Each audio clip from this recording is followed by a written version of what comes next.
Hello! I recently acquired Genshin Impact's newest 5-star character, Yumemizuki. And you're probably thinking, well, Chino, she's going on standard. Why would you pull for her now? Are you stupid? And to that I say, do you know how long it took me to get this guy? It wasn't until almost a year after Tainari's release that I acquired him, and I didn't want to experience the same thing with Mizuki. So, I pulled her. I know we're getting a free selector in September, dude, but that is like 7 months away, and I'm gonna forget about her by then. I also got her weapon because I'm not gonna wait for them to do a Chronicle Manor once a year and put it on there at some random point. And now that I have her, I can safely say that this character is garbage. In fact, if I were going to rank her on the standard character tier list, I'd probably put her right about here. But word of mouth aside, I mean, we need substantial evidence of this, right? I mean, I can't just say she's bad and then you'll believe me, so we're going to actually test her out. I have prepared a free-to-play friendly team for her so that we have a very relatable experience here. Aside from, of course, her having her signature, you know, it's not much I can do about that, guys. I'm sorry. So I have prepared some of my most free-to-play units, starting with Furina, who actually doesn't even have her signature equipped. I unequipped her signature, and I just gave her this thing instead. It should be a more relatable showcase of her. You know, if you wanted to get this for yourself, you probably just have to play for a couple years, and then maybe you'd be able to afford one. I don't know. That weapon banner is not guaranteed. And then I also have a couple extra copies of her as well, but you know, I just got really lucky when I summoned for her. So, and then she has max talents because you know that's my wife.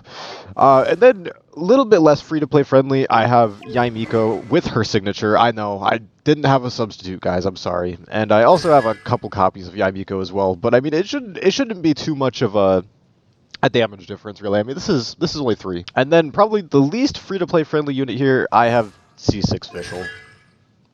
I'm sorry, guys. I can't disable these. What can I say? And on top of all of that, I would like to preface that they are absolutely shilling this character with these buffs. 600%! Anyways, we're gonna try her out.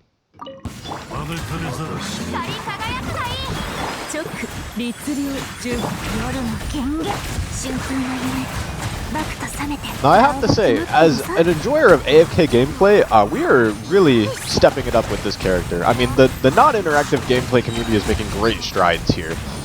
Gone are the days of standing still. Now we can just float around the enemies menacingly as we kill them.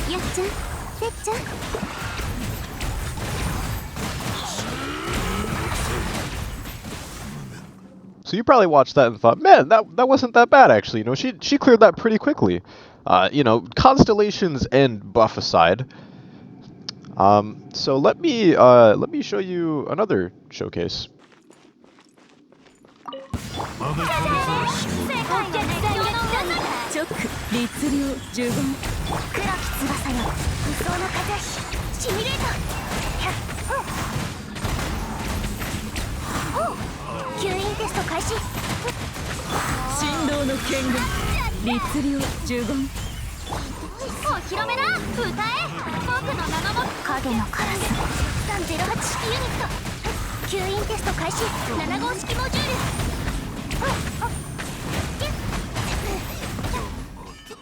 She cleared it in the same time as Mizuki.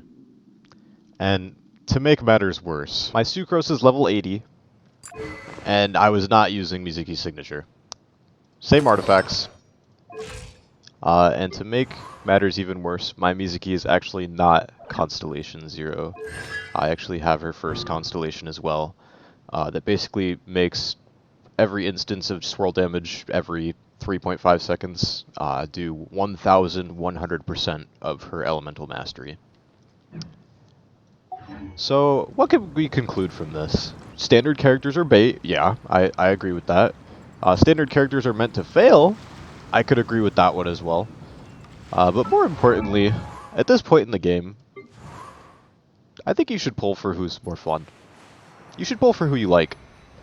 You know, I have a really juiced account, I'm not gonna lie. You know, I mean, I have a lot of C6 characters that I enjoy. You know, I like this game quite a bit. I don't play it nearly as much as I used to, but When I was playing actively, I was having a lot of fun.